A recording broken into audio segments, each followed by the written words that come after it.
Атаман Татинского казачьего общества Иван Рахлеев еще во время прохождения службы в морском флоте на Дальнем Востоке стал свидетелем возрождения российского казачества и проникся его духом. С отцом и с братьями организовали Татинскую казачью команду и учредили общество. Казаки Таты активно участвуют в грантовых конкурсах главы Якутии и фонда президентских грантов. Организовали дружины «Заслон», вошли в реестр МВД России по республике, проводят профилактические мероприятия, участвуют в дежурствах по охране порядка. 4 казака в данное время участвуют в СВО.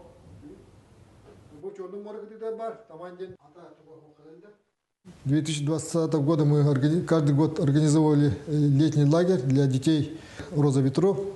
В этом году Якутский казачий полк исполняется 20 лет со дня образования.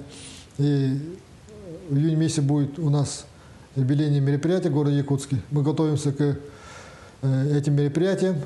Будем участвовать в конкурсах, фестивале казачьей и ямшистской песни.